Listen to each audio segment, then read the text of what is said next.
মুখটা বন্ধ কেন এখন? দেশ কোথায় গোপালী? ক্ষমতার গরম মানুষের চোখ কতটা কানা করে দেয় তার জ্বলন্ত প্রমাণ ১৬ বছর আগের সেই দিনটি। ২০১০ সালে ঢাকা ক্যান্টনমেন্টের বাড়ি থেকে চোখের জলে বিদায় নিতে বাধ্য হয়েছিলেন বেগম জিয়া। সেদিন ক্ষমতার গরমে একজন সাবেক প্রধানমন্ত্রীর সাথে চরম বেয়াদবি করেছিল দুই নারী পুলিশ কর্মকর্তা। এরপর ২০১৮ সালেও কয়েকজন বদমাইশ নারী পুলিশ বেগম জিয়াকে জেলে নেওয়ার সময় চরমভাবে বেয়াদবি করেন। তারা সবাই সেদিন ভেবেছিল ক্ষমতার দাপটে এসব অন্যায়ের বিচার কোনোদিন হবে না, কিন্তু আল্লাহ ছাড় দেন, তবে ছেড়ে দেন না। বেগম জিয়া এই পৃথিবী থেকে চিরবিদায় নিয়েছেন ঠিকই, কিন্তু তার ছেলে তারেক রহমান এখন বাংলাদেশের প্রধানমন্ত্রী, আর ক্ষমতায় বসেই মায়ের চোখের জলের হিসেব কড়ায় গণ্ডায় মিলিয়ে নিচ্ছেন তিনি। মায়ের সাথে বিভিন্ন সময় বেয়াদবি করা ওই ৩ বদমেজাজি নারী পুলিশের ক্যারিয়ার এক নিমিষেই খতম করে দিলেন প্রধানমন্ত্রী তারেক রহমান। কে এই ৩ বদমাইশ নারী পুলিশ, আর কিভাবেই বা তাদের জীবন থেমে গেল এমন চরম পরিণতি, তা নিয়ে থাকছে আজকের এই বিশেষ প্রতিবেদন। ঘটনার শুরু অনেক আগে। ১৯৮১ সালের চট্টগ্রাম সার্কিট হাউসে এক মর্মান্তিক ঘটনায় শহীদ হন তৎকালীন রাষ্ট্রপতি জিয়াউর রহমান। স্বামীর চিরবিদায়ের পর ২ সন্তানকে নিয়ে ঢাকা সেনানিবাসের শহীদ মইনুল রোডের সরকারি বাসভবনে অতি সাধারণ জীবনযাপন শুরু করেন বেগম জিয়া। টানা প্রায় ৩ দশক এই বিশাল বাড়িটি ছিল তার জীবনের অবিচ্ছেদ্য অংশ। কিন্তু ২০১০ সালে তৎকালীন আওয়ামী লীগ সরকার আইনি প্যাচ কষে হঠাৎ করে বাড়িটির বৈধ বরাদ্দ বাতিল করে দেয়। এরপর আসে ২০১০ সালের ১৩ই নভেম্বর, সেই অভিশপ্ত সকাল। সেদিন ভোর হতেই শত শত ঢাকা মেট্রোপলিটন পুলিশ এবং র্যাব সদস্য শহীদ মইনুল রোডের বাসভবনটিকে চারিদিক থেকে ঘিরে ফেলে। একজন ৩ বারের সাবেক প্রধানমন্ত্রীকে অত্যন্ত অপমানজনকভাবে সেই বাড়ি থেকে চিরতরে গলা ধাক্কা দিয়ে বের করে দেওয়া হয়। এরপর তাকে গুলশানের ফিরোজা বাসভবনে স্থায়ীভাবে পাঠিয়ে দেওয়া হয়। এত বড় একটি উচ্ছেদ অভিযানের সামনে থেকে নেতৃত্ব দিয়ে সবচাইতে বেশি লাফালাফি করছিল তৎকালীন ২ অতিরিক্ত ডিআইজি রেবেকা সুলতানা এবং জেসমিন বেগম। এই ২ নারী পুলিশ সেদিন ক্ষমতার মোহে এতটাই অন্ধ ছিল যে তারা বেগম জিয়াকে সামান্যতম সম্মানও দেখায়নি। তারা ভেবেছিল ক্ষমতার চেয়ার হয়তো চিরস্থায়ী, কিন্তু তারা ভুলে গিয়েছিল আল্লাহর মায়ের এই দুনিয়াতেই হয়। আজ ১৬ বছর পর এই ২ অহংকারী অফিসারের জীবনে ঠিকই নেমে এসেছে চরম গজব। ক্ষমতার দাপট দেখিয়ে রেবেকা সুলতানা শুধু উচ্ছেদেই ভূমিকা রাখেনি, সে তৎকালীন স্বরাষ্ট্রমন্ত্রী সাহারা খাতুনের আঁচড়ের তলায় লুকিয়ে স্বরাষ্ট্র মন্ত্রণালয়ের অতি গোপনীয় রাষ্ট্রীয় তথ্য রাজনৈতিক নেতাদের হাতে পাচার করত। আজ তারেক সরকারের কড়া নির্দেশে সেই পুরনো ফাইল আবার খোলা হয়েছে, অর্থাৎ পাপের ফল আজ তাদের হাড়ে হাড়ে টের পেতে হচ্ছে। অহংকার আর বেয়াদবির গল্প কিন্তু এখানেই শেষ নয়। কষ্টের পেয়ালা তো কানায় কানায় পূর্ণ হয়েছিল ২০১৮ সালের ৮ই ফেব্রুয়ারি। জিয়া অরফানেজ ট্রাস্ট মামলার রায়ের পর বেগম জিয়াকে যখন নির্জন ও জরাজীর্ণ পুরান ঢাকা কারাগারে নেওয়া হচ্ছিল, তখন সেখানে উপস্থিত ছিল আরেক চরম বদমাইশ নারী পুলিশ ফরিদা ইয়াসমিন। ডিএমপির সাবেক এই যুগ্ম পুলিশ কমিশনার সেদিন প্রিজন ভ্যানের ভেতরে বসে যে বেয়াদবি করেছিল তা ছিল ভাবনারও বাইরে। ওপর মহলের সাথে হাত মিলিয়ে বিরোধী দলকে একেবারে ধুয়ে মুছে সাফ করার এক জঘন্য ছক করেছিল ফরিদা। সেদিন বেগম জিয়ার অসহায়ত্বের সুযোগ নিয়ে ফরিদা ইয়াসমিন ভেবেছিল সে অনেক বড় একজন নেত্রী হয়ে গেছে, কিন্তু ফরিদা জানত না প্রকৃতির বিচার বড়ই অদ্ভুত। আজ প্রধানমন্ত্রী তারেক রহমান ঠিকই ফরিদার সেই বেয়াদবির কড়া জবাব দিয়েছেন। ফরিদা ইয়াসমিনের সেই সাজানো ক্যারিয়ার এখন পুরোপুরিভাবে খেল খতম হয়ে গেছে। ইতিহাসের সাক্ষী সময় কারো বাপ দাদার কেনা নয়।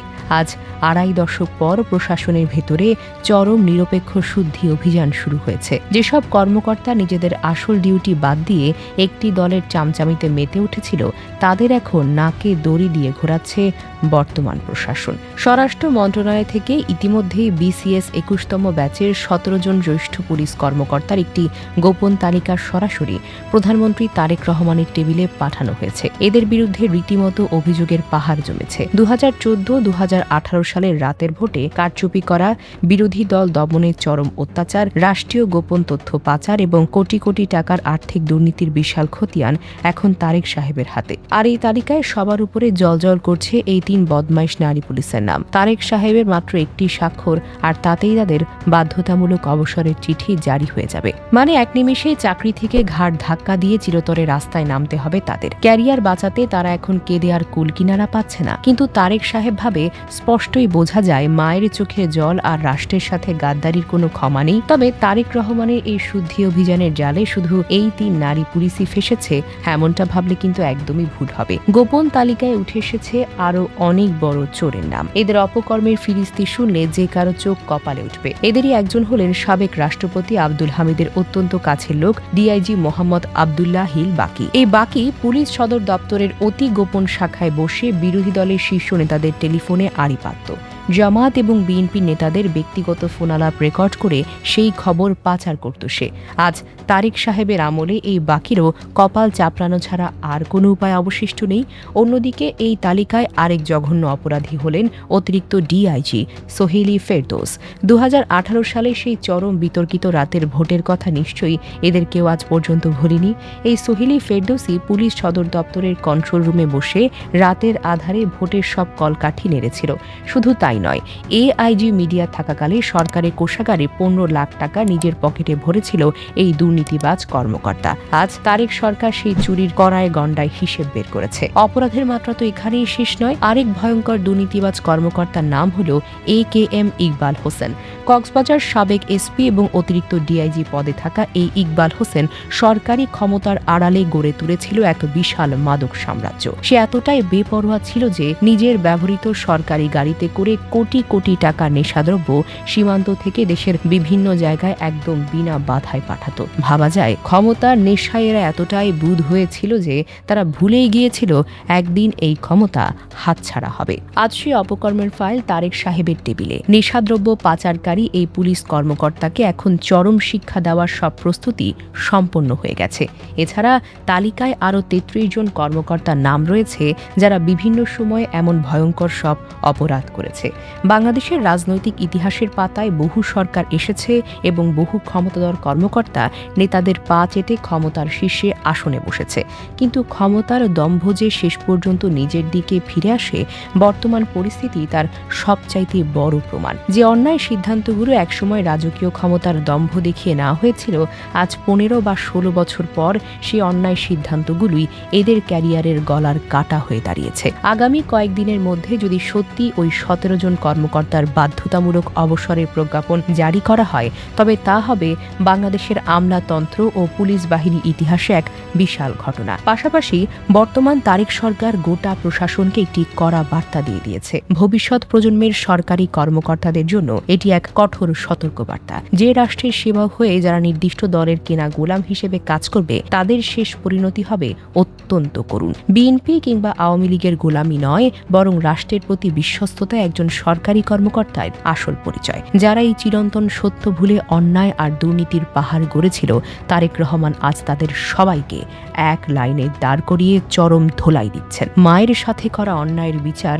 হয়তো অনেক দেরিতে শুরু হয়েছে, কিন্তু বিচার যখন শুরু হয়েছে তখন তো আর কেউই রেহাই পাবে না। 3 নারী পুলিশের সেই অহংকার আজ মাটির সাথে মিশে গেছে। তাদের রাজত্ব আজ চিরতরে শেষ। ক্ষমতার দম্ভের যে পাহাড় তারা গড়েছিল, তা আজ চোখের সামনে তাসের ঘরের মতো ভেঙে পড়েছে।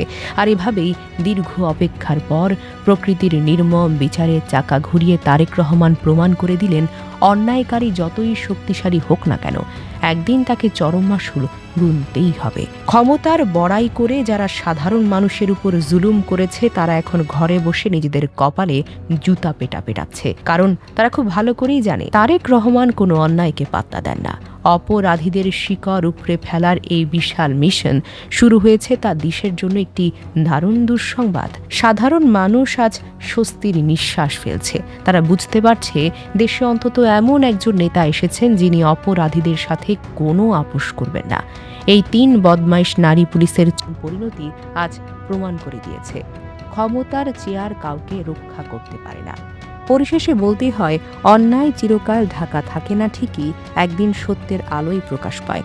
আর সেই আলো এখন তারেক সাহেবের হাত ধরেই সারা দেশে ছড়িয়ে পড়েছে, যা নতুন এক ইতিহাস করেছে।